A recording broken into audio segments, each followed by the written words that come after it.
वाराणसी में गंगा जमुनी तहजीब की जड़ें कितनी गहरी हैं, इसकी मिसाल मुंडवाही में देखने को मिलती है। यहाँ दशहरे के लिए रावण, कुंभकर्ण और मेघनाद के पुतलों को कोई और नहीं बल्कि एक मुस्लिम परिवार पिछले 25 वर्षों से पूरी शिद्दत से तैयार कर रहा है। शमशाद खान और उनके अहल खाना ये काम सिर्फ रोजी रोटी के लिए नहीं बल्कि पीढ़ियों की विरासत और आपसी भाईचारे के लिए करते हैं। ये कला उन्हें अपने बुजुर्गों से विरासत में मिली है।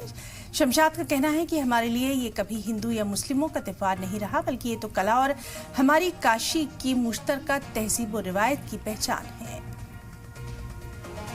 नाथ की नगरी काशी न सिर्फ कंकड़ कंकड़ में शंकर के नाम से जानी जाती है बल्कि सनातन के सबसे बड़े प्रतीक के रूप में भी काशी को पूरी दुनिया में जाना जाता है। लेकिन यहीं पर गंगा जमुनी तहजीब की आत्मा से इस हर एक जर्रे जर्रे में इसका मैसेज भी दिखता है। और विजयदशमी के इस खास मौके पर जब बात गंगा जमुनी तहजीब की हो तो उसमें बरेका में बनने वाले रावण, कुंभकर्ण और मेघनाद की बातें कैसे अधूरी रह सकती हैं।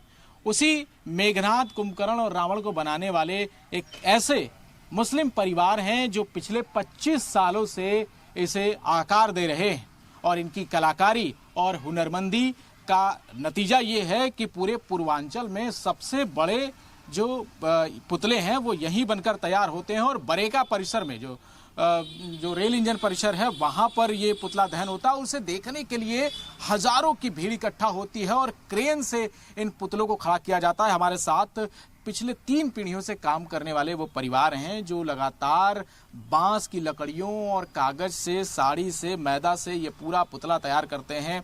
शमशाद खान हमारे साथ मौजूद हैं।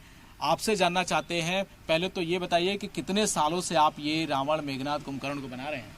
इसके पहले देखिए मेरे नाना जी बनाते थे, बाबू खां। अब 25 साल से हम बना रहे हैं। अब हमारे बाद हमारा लड़का बनाएगा, आर्यन खान, इस साल से वो बना रहा है। अच्छा, ये आप जानना चाहते हैं कि इसमें क्या क्या मटेरियल यूज होता है, कितने दिन लगते हैं इसको बनाने में?